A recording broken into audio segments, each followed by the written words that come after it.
সুপ্রভাত। পরীক্ষা প্রস্তুতি ইউটিউব চ্যানেলে তোমাদের সকলকে আরো একবার সুস্বাগতম। ডাব্লিউবিপিএসআই, কেপিএসআই সামনে মেন পরীক্ষা রয়েছে এবং দুটো প্যারালালি একই সাথে পিএমটিপিইটি এবং মেন্স পরীক্ষা, ইন্টারভিউ, জয়েনিং সবকিছু একই সাথেই এগোবে। এক সপ্তাহ এদিক ওদিক হয়তো এরকম হবে এবং বিভিন্ন সূত্র মারফত তোমরা জেনেও গেছো অলরেডি। কেপিএসআই এর মাঠের নোটিফিকেশন তোমরা অফিসিয়াল সেটাও পেয়ে গেছো এবং ডব্লিউপিএসআই এর ক্ষেত্রেও জানিয়ে রেখি যে ডব্লিউপিএসআই এর রেজাল্ট খুব শীঘ্র, ধরে রাখো যে নভেম্বরের প্রথমেই, একদম নভেম্বরের ফার্স্ট উইক প্রথমেই। এবং যতদূর সম্ভব শুনছি যে মোটামুটি 15 তারিখের পরে 16-17 তারিখ নাগাদ, 16-17 নভেম্বর এরকম মাঠ হবে। তো কাট অফ নিয়ে এইসব কিছু না ভেবে মোটামুটি যারা একটা 60% বা 65%-এর উপর এরকম মার্কস স্কোর করছো, অবশ্যই প্রিপারেশন শুরু করে দাও। ঠিক আছে, 125-30 হলেও করে দাও। কি হবে না হবে কিছুই বোঝা যাচ্ছে না, কিছুই বলা যাবে না যতক্ষণ না পর্যন্ত আসবে, কারণ কাট অফ এক্স্যাক্টলি কেউ কিছু বলতেও পারে না। তো এইসব নিয়ে আমি আর সময় নষ্টও করছি না। শুরু করে দাও প্রিপারেশন, কারণ না হলে কি হবে, না হলে পরে আবার তো এই তো ডব্লিউপিএসআই কেপিএসআই রিক্রুটমেন্ট সামনেই আসছে, হয় ডিসেম্বরে নাহলে জানুয়ারিতে পাবলিশ হবে, সেটাতে কাজে লেগে যাবে। তো দেখে নাও যে সব থেকে যেটা বড় চিন্তার কারণ, যে জিকে ব্যাপারটা নিয়ে এর আগেও তোমাদেরকে বলেছি যে ডেসক্রিপটিভ প্যাটার্ন হওয়ার সম্ভাবনা, বা বিভিন্ন সূত্র মারফত এটা খবরটা এখন এসেওছে যে 2019 সালের আগের যে প্যাটার্ন সেই নিয়মে পরীক্ষা হওয়ার কথা। সেরকম যদি প্রশ্ন হয় তাহলে সেই ক্ষেত্রে কি থাকে, নর্মালি 6টা বা 7টা প্রশ্ন থাকবে, যে কোনো 5টা তোমাকে করতে হবে, প্রত্যেকটা জন্য 10 নম্বর থাকবে, 50 নম্বর।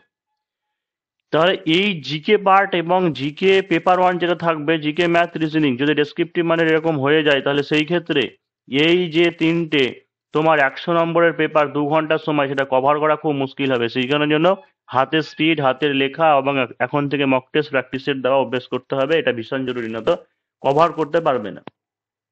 তো ডেসক্রিপটিভ যদি হয় তাহলে সেই ক্ষেত্রে এনভায়রনমেন্টাল স্টাডিজ বা পরিবেশবিদ্যা, এরকমই এটা এমনই একটা সাবজেক্ট, এখান থেকে ধরে রাখো যে একটা প্রশ্ন আসবেই। আমি বেশ কিছু সাবজেক্টের উপরে কিছু কোশ্চেন আলোচনা করে দিচ্ছি এবং আনসারও আলোচনা করে দেবো যে কেমন ভাবে লিখতে হবে। বাকিগুলো তোমরা নিজেরা, যারা সেলফ স্টাডি করতে চাইছো বাড়িতে নিজেরা করে নিতে পারবে। যারা পরীক্ষা প্রস্তুতিতে অনলাইন বা অফলাইন কোর্স নিয়েছো তোমরা এখান থেকে সমস্ত কিছু পেয়ে যাবে। তো দেখো যে পরিবেশবিদ্যা এমন একটা সাবজেক্ট, যেমন প্রথমে গ্রিন চলে আসি, গ্রিন হাউস এফেক্ট এবং গ্লোবাল ওয়ার্মিং, ভীষণ important. Green house effect, global warming এবং অম্ল বৃষ্টি, এইগুলোর কারণ কি, তারপরে ক্ষতিকর প্রভাব কি এবং প্রতিকারের উপায় কি হবে, বা এই সংক্রান্ত আর অন্যান্য যে সমস্ত তথ্য আছে সেগুলো ইম্পর্টেন্ট রয়েছে। নেক্সট জল দূষণ, বায়ু দূষণ, শব্দ দূষণ, এর কারণ, ফলাফল এবং প্রতিকারের উপায়। এইগুলো ডেসক্রিপটিভ মানে 10 হতে পারে বা 5 হতে পারে বা কেটে কেটেও দিতে পারে। তারপরে জীব বৈচিত্র্য, গুরুত্ব, হ্রাসের কারণ, সংরক্ষণের উপায়, অর্থাৎ জীব বৈচিত্র্য কি, জীব বৈচিত্র্যের গুরুত্ব কি এবং এটা হ্রাস পাচ্ছে বর্তমানে, হ্রাসের কারণ কি এবং কিভাবে সংরক্ষণ করা যায়, সংরক্ষণের উপায়। সেই সংরক্ষণের উপায় এন সিটু, ইন সিটু এবং এক্স সিটু সংরক্ষণ। ইন মানে কি, যে জীবজগৎ যেখানে আছে তাদের মধ্যেই রেখে, তাদের আবাসস্থলে রেখেই সংরক্ষণের উপায়। আর এক্স সিটু মানে বাইরে বের করে এনে সংরক্ষণের উপায়। যেমন তোমার চিড়িয়াখানা, তারপরে বোটানিক্যাল গার্ডেন, এদিকে জাতীয় উদ্যান, অভয়ারণ্য, এই সমস্ত জিনিসগুলোর কথা বলা হয়েছে। Next blackfoot disease, fluorosis, eutrophication, algal Bloom. ঠিক আছে, এইগুলো টিকা আকারে এবং আরো আস্তে আস্তে আরো অনেক হতে পারে। চিপকো আন্দোলন, তারপরে এরকম বিষ্ণুই আন্দোলন, এরকম প্রচুর ধরনের আছে। আর একটা আছে যেটা তোমার ওই ক্রায়ো সংরক্ষণ, এগুলো যেমন সব মাধ্যমিকের বইয়েও দেওয়া আছে, ক্রায়ো সংরক্ষণ।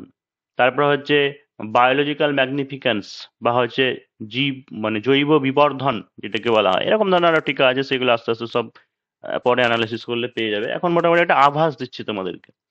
এবার বসুন্ধরা সম্মেলন, Montreal protocol, Kyoto protocol, Paris চুক্তি, G20, এরকম টাইপের। G20 নিয়ে হয়তো এটা কারেন্ট অ্যাফেয়ার্স এর মতো বড় প্রশ্ন আসার সম্ভাবনা থাকতে পারে। ইতিহাসে যাব তার আগে তাহলে এনভায়রনমেন্টাল স্টাডিজ এটা আলোচনা করলাম, আমি দেখিয়ে দিই যে কেমন আসতে পারে, কেমন মানের এবং কতটুকু কি উত্তর লিখবে। তো এই যে ধরো টিকা যদি এরকম দেয় যে টিকা লিখুন, 2.5 করে দেওয়া আছে, 4টে পয়েন্ট 2.5 করে, যেটা প্রিভিয়াস ইয়ার গুলোতে এসেছে। যে এতে আছে বসুন্ধরা সম্মেলন, B Montreal protocol, Kyoto protocol, C algal bloom ও eutrophication, D blackfoot disease, fluorosis. তো কি কতটুকু লিখবে যে বসুন্ধরা সম্মেলন হচ্ছে 1992 সালের ব্রাজিলের রিও ডি জেনিরো শহরে অনুষ্ঠিত বসুন্ধরা সম্মেলনে পরিবেশ সংক্রান্ত 21টি কর্মসূচি গৃহীত হয় যা এজেন্ডা 21 নামে পরিচিত। এই সম্মেলনে জলবায়ুর পরিবর্তন, জীববৈচিত্র্য হ্রাস এবং মরুকরণের মতো গুরুত্বপূর্ণ পরিবেশগত সমস্যাগুলির উপর আলোকপাত করা হয়েছিল। ব্যাস হয়ে গেল, এর থেকে বেশি লেখার দরকার নেই, এখানে 2.5 নম্বর পেয়ে যাবে।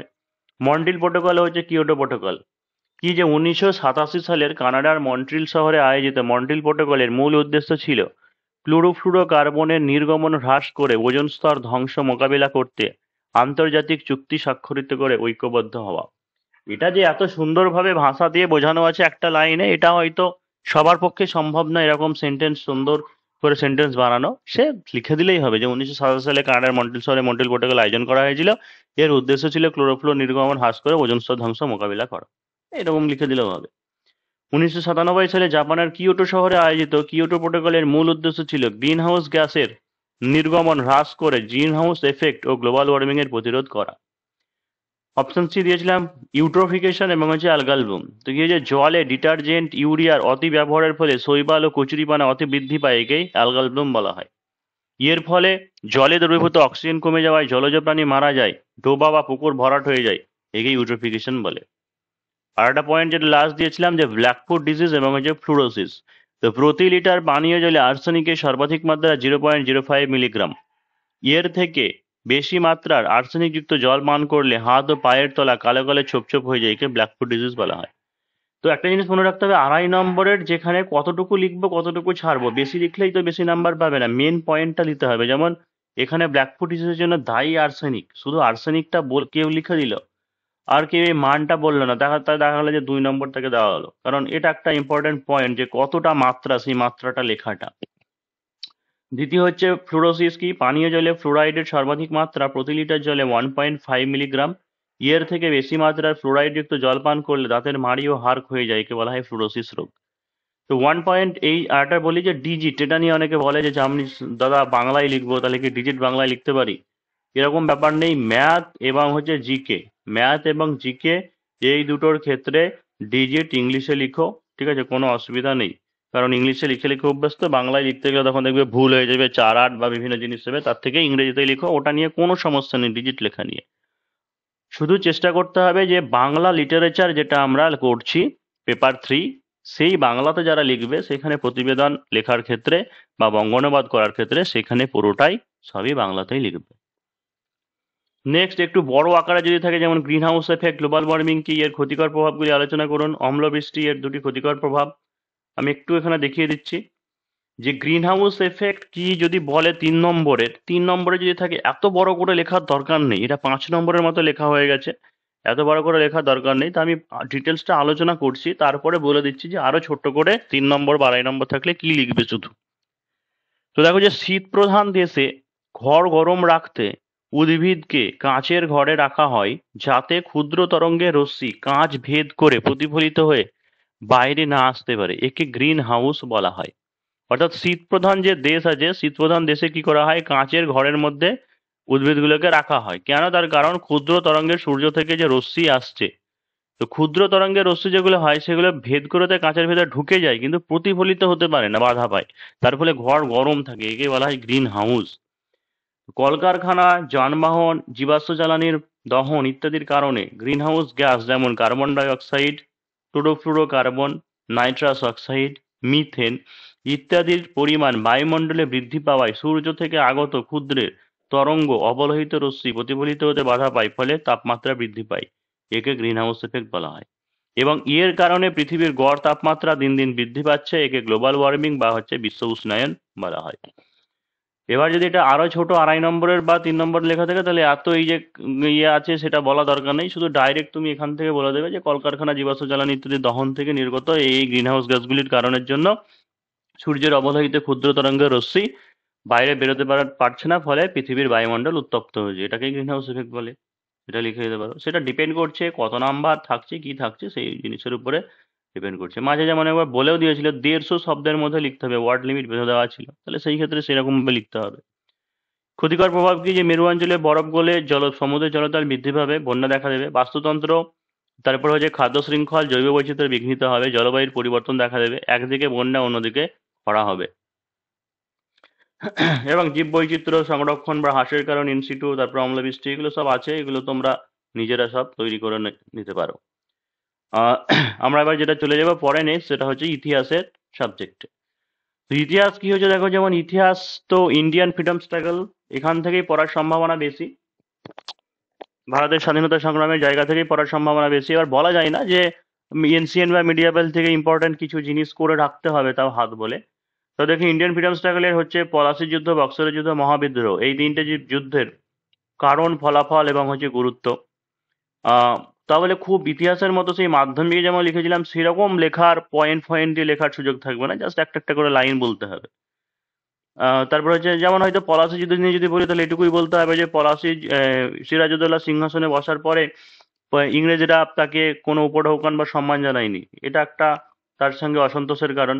তারপরে যারা সিরাজের বিরুদ্ধে ষড়যন্ত্র করেছিল তারা ইংরেজদের কাছে আশ্রয় নেয়, তাদেরকে ফিরিয়ে দিতে বাধ্য করা হলেও তারা ফেরেনি। তারপরে হচ্ছে কলকাতা কাশিমবাজের কোঠি ওরা আক্রমণ করে অপমানজনক সন্ধি চুক্তি স্বাক্ষরিত হয়। তারপরে অবাধে ব্যবসা বাণিজ্য বা দস্তকের অপব্যবহার করতো, এই রকম কিছু কারণ তোমাকে দেখাতে হবে, এই কারণের জন্য নদিয়ার পলাশির প্রান্তরে যুদ্ধ হয়, মানে এরকম ছোট ছোট করে এক দু লাইন করে বলতে হবে। তারপরে যে আইন অমান্য আন্দোলন কি আছে, যে ভারত ছাড়ো আন্দোলন, আইন অমান্য আন্দোলন, এটা একবার অসহযোগ আন্দোলন নিয়ে অলরেডি একবার পড়ে গেছিল, সেই জন্য অসহযোগ আন্দোলনকে দিইনি আমি সাজেশনের মধ্যে, এটা নিয়ে একটা ফুল 10 নম্বরে পড়েছিল একবার। তো জাতীয় আন্দোলন বলতে এই তিনটেকেই বোঝায়, অসহযোগ, আইন অমান্য, ভারত ছাড়ো, তো করে রাখতে হবে। স্বাধীনতা সংগ্রামে নেতাজি সুভাষচন্দ্র বসু, মহাত্মা গান্ধীর অবদান এবং তাদের মধ্যে তুলনামূলক আলোচনা, এটা একটা ভীষণ ভীষণ ইম্পর্টেন্ট। স্বাধীনতা সংগ্রামে নেতাজি সুভাষচন্দ্র বসু ও মহাত্মা গান্ধীর অবদান এবং তুলনামূলক আলোচনা। জাতীয় কংগ্রেস প্রতিষ্ঠার পটভূমিকা ও গুরুত্ব, সত্যবিলোপ নীতি, অধীনতামূলক মিত্রতা নীতি, ইন্ডিয়ান পেনাল কোড, রাওলাট আইন, উডের despatch, Ilbert bill, charter act, Bharat শাসন আইন, regulating act, home rule league, all India যুদ্ধ, সাম্প্রদায়িক বাঁটোয়ারা নীতি, সাইমন কমিশন ইত্যাদি। প্রথম বিশ্বযুদ্ধ বা দ্বিতীয় বিশ্বযুদ্ধের কারণ ও ফলাফল, পঞ্চশীল নীতি, ঠান্ডা যুদ্ধ, সম্মিলিত জাতিপুঞ্জ প্রতিষ্ঠার পটভূমিকা, বিভিন্ন বিভাগ ও কার্যাবলী। এবার বলবে যে দাদা এইসব থেকে কি পড়বে, যে ওয়ার্ল্ড হিস্ট্রি থেকে? ওয়ার্ল্ড হিস্ট্রি ফিস্ট্রি বুঝি না, একটা জিনিসই বুঝি, মাধ্যমিকের সিলেবাসে যা আছে তাই থেকে পড়ার সম্ভাবনা থাকতে পারে। ক্লাস 9-এ ওয়ার্ল্ড হিস্ট্রি বা হচ্ছে ইউরোপের ইতিহাস যেটা ঢোকানো আছে, এবং এটা একদমই উপরে উপরে টপিকটা বললাম। তো ইতিহাস থেকে এখন আজকে আলোচনা করছি না, পরে কোনোদিন একটা আলোচনা করে দেবো যে কেমন এলে কেমন কি প্রশ্ন উত্তর লিখবে। তার আগে জীববিদ্যার জীববিদ্যার এটা সাজেশনটা একটু করে দিই, যে বিভিন্ন কোষীয় অঙ্গাণু গঠন, তাদের কার্যাবলী, রক্তের বিভিন্ন উপাদান, শ্রেণীবিভাগ, বৈশিষ্ট্য, গুরুত্ব, রক্তের শ্রেণীবিভাগের গুরুত্ব, হৃৎপিণ্ডের মাধ্যমে কিভাবে রক্ত সংবাহিত হয়, রেচনে হচ্ছে বৃক্ক যকৃতের ভূমিকা, কার্বোহাইড্রেট, প্রোটিন, ফ্যাট, ভিটামিন, খনিজ মৌল, বিভিন্ন খাদ্য উপাদানের উৎস, অভাবজনিত রোগ। একবার যেমন দিয়েছিল যে কোনো 5 প্রকার ভিটামিন সম্পর্কে লিখুন, যে কোনো 5 প্রকার ভিটামিন সম্পর্কে লিখুন, এরকম একটা প্রশ্ন দেওয়া ছিল। তো ডিএনএ আরএনএ এটা একটা ইম্পর্টেন্ট আছে, ভাইরাস ও ব্যাকটেরিয়ার বৈশিষ্ট্য, উদ্ভিদ ও প্রাণী হরমোনের উৎস ও তাদের কাজ, বিভিন্ন প্রকার রোগ ও তাদের জীবাণু এবং হচ্ছে টিকাকরণ, জৈব অভিব্যক্তি এবং হচ্ছে প্রাকৃতিক নির্বাচনবাদ। এরপরে আরো ডিটেলসে কেমন কি বসবে। হ্যাঁ, একটা জিনিস বলে দিই, যে কি করবে কোনটা ছাড়বে, এটা একটা প্রশ্ন হতে পারে। তো নিজের মনকে প্রশ্ন করতে হবে, যে সমস্ত টপিকগুলো সাধারণ জ্ঞান, সাধারণ নলেজ, আর্টস হোক, কমার্স হোক, যে সায়েন্স হোক, যে কোনো মানের স্টুডেন্টের পক্ষে যে জিনিসগুলো সব জানা উচিত, সেরকম ধরনের প্রশ্ন থাকবে ডেসক্রিপটিভ হলে। হঠাৎ করে তোমাকে এখন বলতে পারে না এটা যে মাইটোসিস, কোষ বিভাজন কিভাবে হয় পুরো ব্যাখ্যা করুন, তা দিতে পারে না। ওগুলো প্রিলি পরীক্ষায় ওই শর্ট কোশ্চেন থাকতে পারে, এদের বৈশিষ্ট্য থেকে কোনো একটা কোশ্চেন দিলে সেটা আলাদা কথা। বা তোমাকে যে প্রোফেজ, মেটাফেজ, অ্যানাফেজ, টেলোফেজ চিত্র আকারে বর্ণনা করুন, সব এইরকম ধরনের প্রশ্ন কোনোদিনই দেবে না জীবন বিজ্ঞান বা ভৌত বিজ্ঞান। বা পরীক্ষাগারে এই যৌগটা কিভাবে প্রস্তুত করা হয় বিক্রিয়া সহ লিখুন, এইরকম ধরনের প্রশ্ন কোনোদিনই থাকবে না। এটা একটা মনকে প্রশ্ন করতে হবে। উপর উপর যে জিনিসগুলো, যে মানে জেনারেল সায়েন্সের মতো, যেগুলো সবার পক্ষে জানা উচিত বা গুরুত্বপূর্ণ, সেরকম ধরনেরই থাকবে। তো অবশ্যই পরবর্তীকালে এগুলো ডেমো আনসার বা কেমনভাবে কি লিখতে হবে আমি আলোচনা করে দেবো। যারা চ্যানেলে নতুন আছে অবশ্যই সাবস্ক্রাইব করে রাখতে পারো, যদি মনে হয় তবেই সাবস্ক্রাইব করে রাখতে পারো, আমি কাউকে করার জন্য বলছি না। আর একটা জিনিস, যে অ্যাডমিশনের যে ব্যাপারটা, সেটা কিছুদিন ওয়েট করে যাও, ঠিক আছে? রেজাল্টটাও না হলে পাবলিশ হয়ে যাক, কারণ এখন বেশ চাপাচাপি আছে, তাই নিতে পারছি না। কিন্তু অফলাইন যারা যদি আসতে চাও বহরমপুর মুর্শিদাবাদ, অফলাইনে অ্যাডমিশন হয়ে যাবে, কোনো অসুবিধা নেই। বহরমপুর মুর্শিদাবাদ ভাকুড়ি ঠাকুরপাড়া অফলাইনে হয়ে যাবে, কোনো অসুবিধা নেই। কিন্তু অনলাইনটা কিছুদিন পরে নতুন করে আবার অ্যাডমিশন নেব।